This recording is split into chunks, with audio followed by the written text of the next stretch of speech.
देवपुर का राजा एक महाप्रतापी राजा था। उसने अपने बुद्धि बल से महान साम्राज्य खड़ा किया था।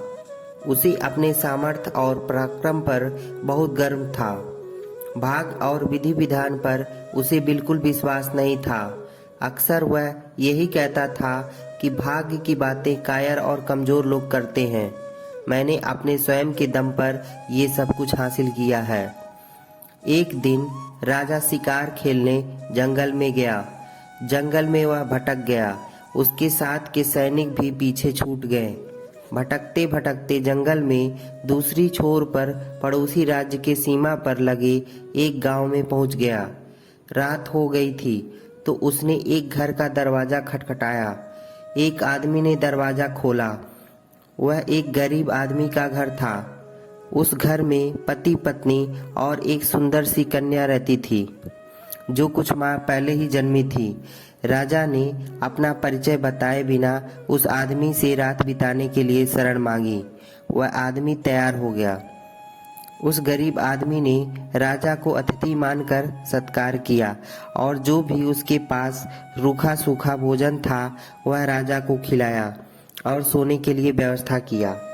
सुबह होने पर राजा उस आदमी से अपने राज्य जाने का पता पूछा और अपने राज्य चल दिया। रास्ते में थोड़ी दूर जाने पर राजा को एक साधु मिला। राजा ने साधु को प्रणाम किया। साधु ने राजा को आशीर्वाद दिया और कहा, राजन, तुम्हें अपने सामर्थ्य पर बहुत गर्व है, लेकिन ईश्वर का विधान सबसे प्रबल है। अभी तुम जिस गरीब के घर से आ रहे हो, उस आदमी की लड़की तुम्हारी पुत्र वधू बनेगी। यह विधि का विधान है। राजा यह सुनकर बहुत चकित हुआ।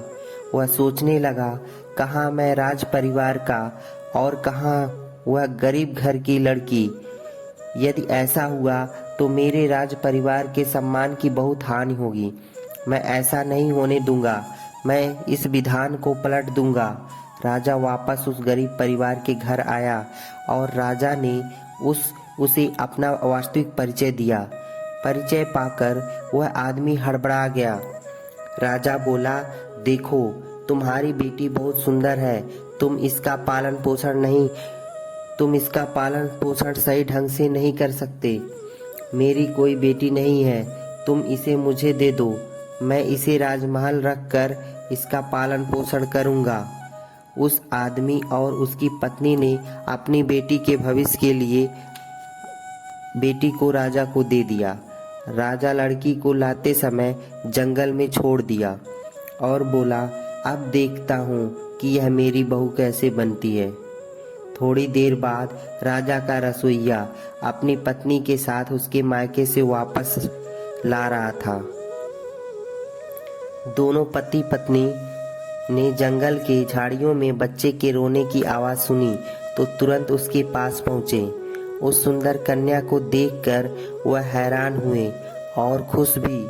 दोनों उस कन्या को घर लाए। उसकी कोई संतान नहीं थी तो उसका पालन पोषण करने लगे। वह कन्या 3 साल की हो गई। एक दिन राजा के महल में उत्सव का आयोजन किया गया। राजा का रसोइया अपनी पत्नी और बेटी को साथ लाया।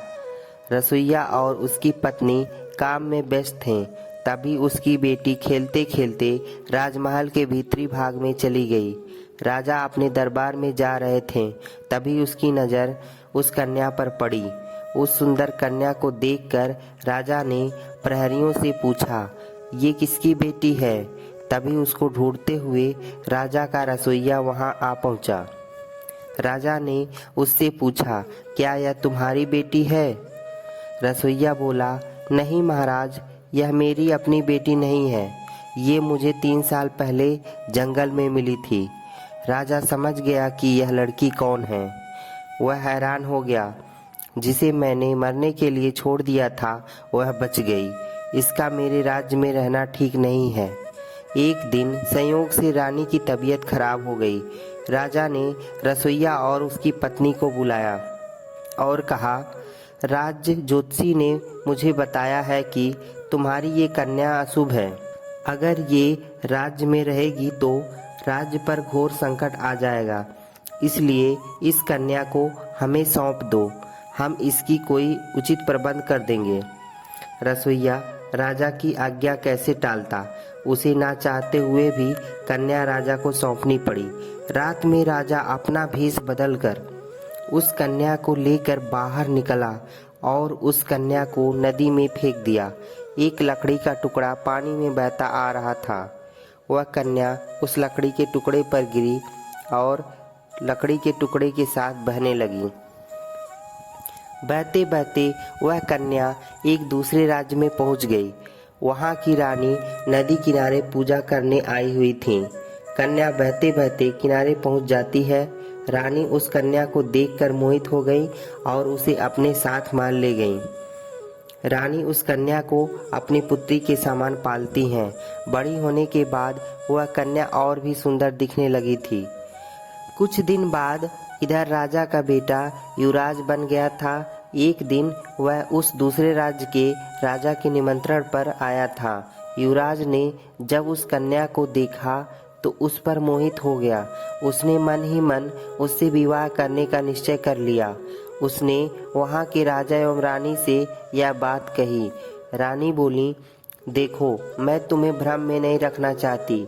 यह मेरी अपनी बेटी नहीं है। यह हमें नदी में मिली थी। यदि तुम्हें इसकी जात से कोई मतलब नहीं है तो हमें कोई आपत्ति नहीं है। युवराज वापस अपने राज्य आया और आते ही सारी बात अपने पिता को बताई और यह भी कहा कि मैं शादी करूंगा तो उसी कन्या से, अन्यथा शादी नहीं करूंगा। राजा समझ गया कि वह वही कन्या है। वह यह भी समझ गया कि विधि के विधान के आगे किसी का नहीं चलता। वह शादी के लिए हाँ कह देता है। शादी में वह लड़की के असली माता पिता और रसोइया और उसकी पत्नी को निमंत्रण देता है। सब मिलकर वर वधू को सुखी जीवन का आशीर्वाद देते हैं। ऐसे बहुत सी कहानी सुनने के लिए हमारे चैनल को सब्सक्राइब करिए और वीडियो को लाइक एंड शेयर ज़रूर करिए। धन्यवाद।